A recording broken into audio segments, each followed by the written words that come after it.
Good morning, Lancaster Catholic. I'm Andrew Schumacher. And I'm Will Patterson. It's Wednesday, December 14th, 2016, Day B, Rotation 9-8. And here's what you need to know. Varsity Club members are reminded to bring in candy canes and gifts for their Christmas families as soon as possible.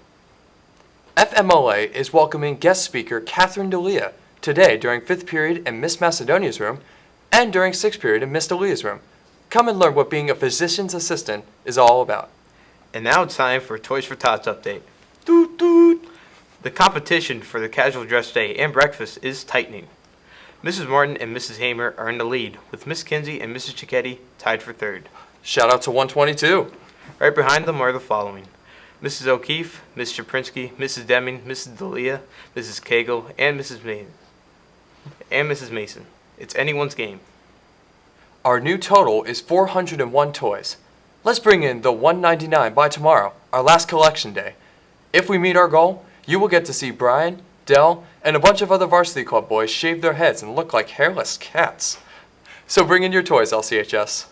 The 13 Club wants to thank everyone who donated coats and winter accessories to the coat drive.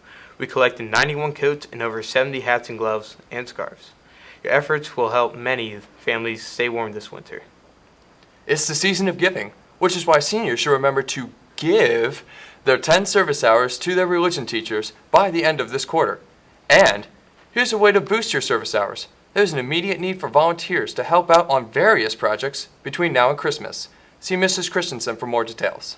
Also, seniors, do you want to take a free class at Franklin and Marshall next semester? If you have some flexibility in your schedule, you can go see Mrs. Grosh for more details. And be sure to hurry, because the application deadline is January 6th, and only one student may be permitted. Now the morning show puts the spotlight on another of our school's clubs. The morning show's Felicia Molina takes a look at mock trial. Lancaster Catholic is one of the best when it comes to helping students forward their after high school education. One club that not only helps with this, but also with students' communication skills, confidence levels, and their overall intelligence is mock trial. Mock trial is a competition. It is a team. It is very much like a debate team. It's not a team that's designed for people who want to be lawyers. A lot of people think that, but that's not true. For people who want to be able to think on their feet and to up the ante, so to speak, on their communication skills, and to feel comfortable because there's a real judge in the courtroom during competition, and the jury is made up of lawyers from Lancaster County. The students meet here every Tuesday and Thursday after school.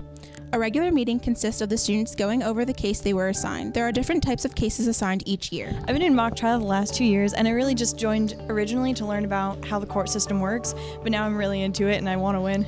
I've always been fascinated with the law and court proceedings, since a young age, Been here since day one, freshman year, so I've just been working my way up the ranks. I'd like to be a lawyer to better understand what people are doing out there, and then also perhaps to further my education as a lawyer after high school. My best experience would have been last year when I had a witness role in both trials. I was a witness last year and I really enjoyed that. It's really cool to just be out on the stand and present what you know. Lawyers are a very important role within our society because they uphold what is right and defend innocent people. Stress. It is the body's way of responding to a threat. The club would not be complete without the expertise and guidance of Mr. Rhoda. My father was a lawyer. I was the oldest of 7 children, and for a while I thought I'll do what my father did. I came to the conclusion that independent of what my father did, I wanted to be a lawyer in my own right. I think mock trial is a great learning experience. It is a lot of fun working with the kids and watching them develop. At this trial's conclusion, it is our intention to leave you without a sliver of doubt that Ed Soap is guilty of first-degree arson. The skill that they learn as a result of this is something that will benefit them the rest of their lives. Whether mock trial helps kickstart your future career path or gives you that confidence boost you've been searching for, one thing stays true. The memories you make last a lifetime. From the LCHS Morning Show, I'm Felicia Molina. Thanks, Felicia. Now it's time for another ELF performance. This time, it's the math department.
the morning show, we'd like to have a special shout out to our very own Felicia Molina. Happy birthday. Birthday. Have a great day, Crusaders.